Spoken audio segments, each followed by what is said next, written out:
Thanks for coming. Want to, like I normally do, have a special thank you to our fans and our, most directly our student body for our support. They've been awesome, and they get challenged. I know maybe we get tired of hearing that. I know I certainly don't want to get tired of saying it. I can speak on behalf of our players that it's a motivating force to come walk in that stadium on a somewhat cold day and still see our fans with us and even stick around after halftime. The champions for the Illinois game are as follows. On defense, excuse me, on defense, you got Eli Apple is getting better and better each week. He had 4 out of 4 opportunities to make a play. He did. Durant Grant, also graded out a champion. He was 5 out of 5 make plays. Didn't have as many opportunities. Josh Perry, Darren Lee, Stevie Miller, and Joey Bosa. And it was awesome to see our players' reaction because of the respect they have for this guy. But the defensive player of the game was Curtis Grant. Played his best game as a Buckeye. On the offensive side of the ball, Evan Spencer, would it be hard for me not to name him as one of our most valuable players at this point, midway through the season, but he was a champion. Dontre Wilson graded out a champion. It's great to see him do that. Jeff Hireman, Ezekiel Elliott, Curtis Samuel. Offensive line, you had Taylor Decker, and then we had co-players of the game, Jalen Marshall, who's, because of his work ethic and the way he's approached the game in the past several months, was offense player of the game, and Jacoby Boren was offense player of the game. On kicking, Eric Smith was our special teams player of the game, and once again, the coverage units were really good. We sky kicked a little bit because of the wind and because we wanted to try something new. Obviously, the first one wasn't very good. The kicker missed it, but you know, we usually go deep left. But we had a lot of respect for that kick returner. And then once I saw we were playing defense as well as we were, we didn't want to have something stupid happen, so we pounded the ball out of the end zone with the wind and tried to sky it against the wind. So I'm going to obviously a big week, and you know, I hope the culture is here at Ohio State. That the most prepared team will win, not the most interviews, not the most conversations you have. So the mentality that we want to have is we want to really work hard Tuesday, Wednesday, Thursday to get ready for the game at 8 o'clock Saturday night. So with that, I'll answer any questions for you. Front row left, Doug. Urban, what's the status of green things in the facility this week? Is that allowed or no? Oh, I don't know. We're just working on third downs and all that. We're not in. Just a big game. Great idea, though. Great idea. You've coached a long time. You've coached in many rivalry games at all your stops. You have the rival here. Now you're playing a team that you lost to last year. You're tied for first place. It's a big game. I know you like to talk about motivation, that kind of thing with players. Is there anything different about like a rivalry game where the motivation is that deep-seated every year it's a rival versus a big game like this? Well, I think there's a lot of difference. You know, I got asked that last week a little bit. I can't remember who did that, but you know, I just grew up in the 10-year war, and you know, there's been a saying around here: you can lose every game you play except for the team up north. We all know that's not true. However, I'd love to have our players have a very clear understanding of rivalry games, the pageantry of it, and when you come back, you know, to understand the rivalry. We have one rival here. What's happened in this situation is you have an excellent team. After watching them on film, they're a great team. And they stand in the way of Big Ten championship. They stood in the way last year and we failed. And so does that make them a rival? It makes them, you know, in the way of something that we all want, and that's Big Ten championship. So I think that it happened a little bit with Wisconsin. I remember our first year, that was a big, because they went to 3 straight Rose Bowls. So I think that this is a credit to their university, their coaching staff, and most importantly, their players. And our guys know that. So to say this is a rivalry game, you know, that would diminish the rivalry that's been here for 100 years. This is a great game because it's 2 teams battling for first place. Rusty. Urban, aside from the X's and O's and the risks of playing a really good team, is there a part of you that's interested to see what you guys are made of and how far you've come, and to test yourself against somebody who's an equal? Yeah, you know, until we, you know, I've heard, or I've been asked that question several times, and just about, you know, like an equal, playing a team the same level as we are, and which I don't necessarily agree with. I think we've beaten a bunch of very good teams, but this is, I mean, they're the king of the top, they're the king of the hill right now, and because they won the championship, and you have to dethrone them. How you do that? You outwork them Tuesday, Wednesday, and Thursday. Excuse me. I will take that water. I'm good, Jerry.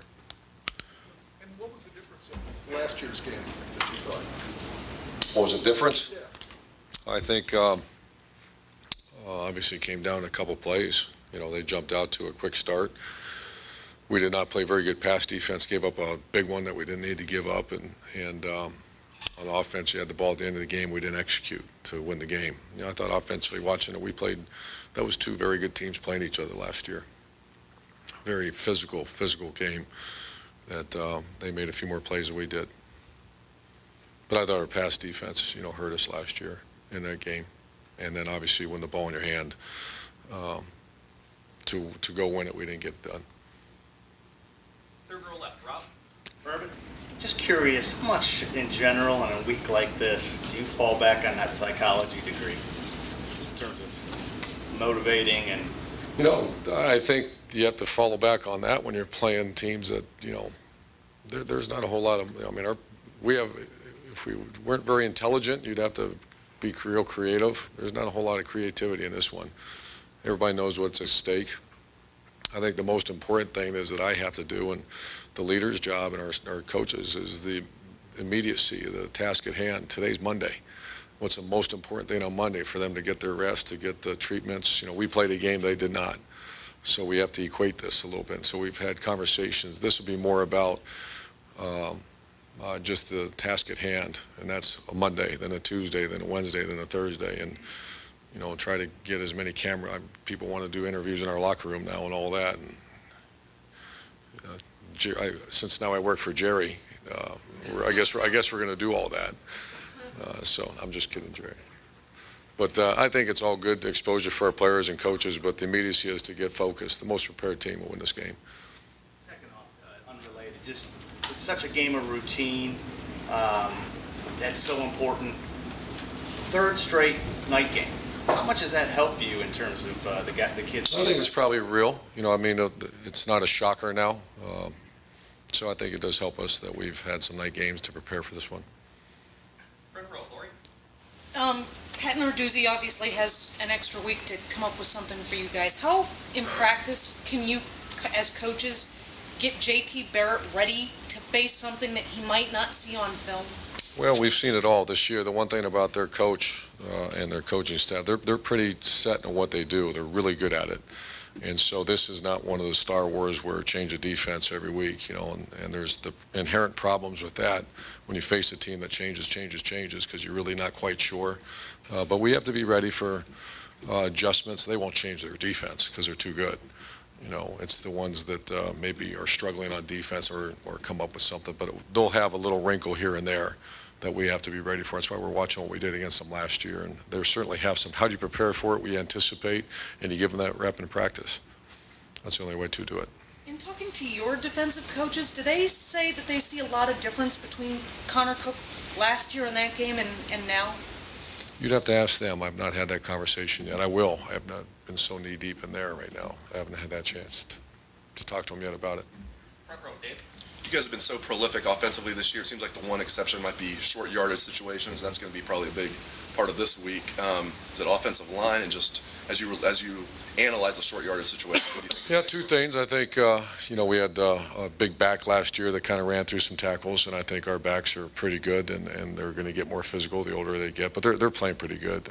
Teams have also give us some pretty tough looks to run into, and I think we have tried to do a little throwing in certain situations. So that's certainly an area that we're going to take a look at, and obviously we had one last year. We didn't convert on a fourth down, so that's a big part of the game now. I mean, the personnel and defenses are so good in those situations that, you know, that's something we're going to sink a lot of time into. Front row, Bill. Michigan State has, I think, 7 fifth-year starters. You obviously have a very young team. How much of a factor do you think that is? Oh, it's a huge factor. It's, you know, last year I felt like we were kind of a veteran team, certainly on the offense with those linemen, and that's certainly not the case this year. So that's a big factor. Once again, it's a factor, but not much you can do about it other than go back to work and do the best you can. So that certainly is a factor. And something about Devin Smith, obviously 2 years ago, he had the huge catch. He's kind of had a different role this year. How has he adapted and how important is he? Well, he's doing great. He's the best gunner in America. He's does a great job for us on that. He also is our downfield threat, does a very good job on that as well. He's adapted well. I'm not sure how much his role has changed other than the fact we had no one else a couple years ago. And that was the biggest difference. Now we have a variety of different body types and skill sets that we try to utilize. So his role or value hasn't changed. I mean, it's just a couple years ago it was Braxton right, Braxton left, and throw it to Devin down his field. And it's changed a little bit.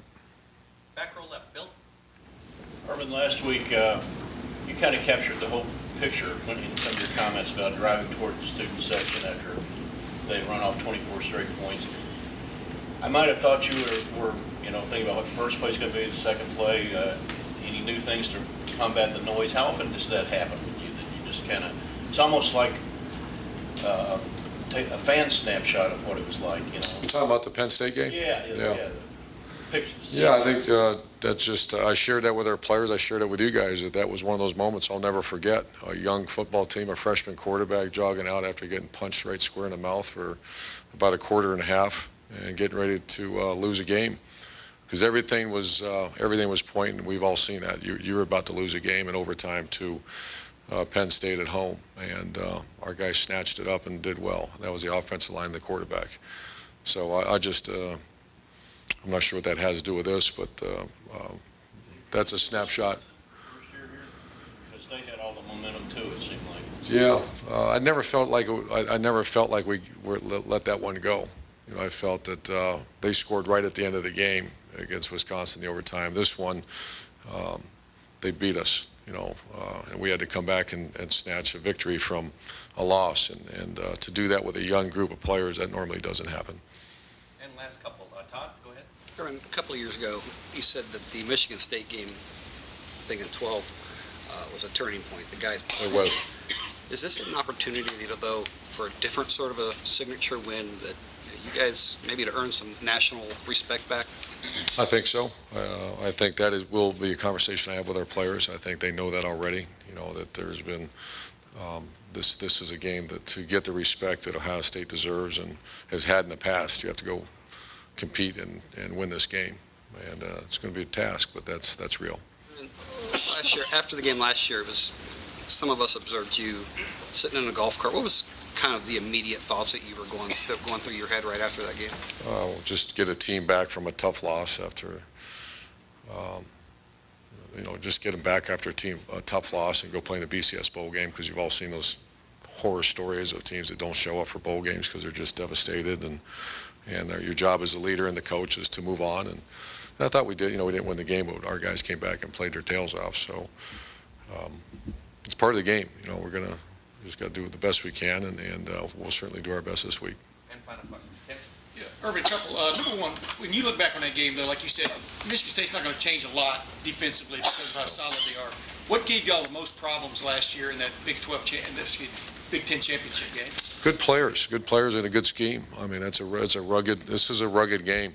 We got to be very smart on how we go about our business and preparing the players this week, how much contact they have. This is going to be the one thing about when both the two experiences I've had with Michigan State in 2012 and 13, I mean, it's a sledgehammers. These are, say what you want about any other teams and any other conferences or whatever. This team can play at any level, any conference, anywhere. And I'd like to think the Ohio State Buckeyes can too. So this is going to be a big-time football game. That we have to be very smart. The whole key, and I don't mean to keep going back to this, but there's only one thing that matters, that when the foot hits the ball at 8 o'clock at night, our guys are mentally, physically ready to rock and roll, because it's going to be a rugged game. And the other thing, when you look at JT, do you feel he feels he has the freedom now to create, sort of like what Braxton had, last year and stuff, meaning is he over that hump of just running the offense, but also being creative in tough situations and making something out of nothing? What's your sense of how he has embraced that? The one thing that he does as well as even better than Braxton is when something, because that happens quite often, when something is not there, he puts his foot in the ground and gets us to 2nd and 4. 2nd and 5. I can count 3 or 4 times that happened Saturday. Those were not designed runs, but sometimes things don't work out the way you envision them. You know, some blitz, someone flashes, someone misses a block, a screen pass, someone peels, and he puts his foot in the ground, and he, you know, we're even teaching him to get down, you know, and so you get offensive football, and we, Jerry showed me again the stat, we're number 1 in the country in average start field position on offense, average start field position on defense. And that's for a variety of reasons. You know, number 1 reason probably is we don't have penalties on special teams. I don't know if we've had any this year. Go ahead and say that, and we'll get French fried Saturday. The other thing is good coverage units, but the other thing is our quarterback, and the lost yardage plays don't happen a whole lot. Coach, thank you. Thanks, guys.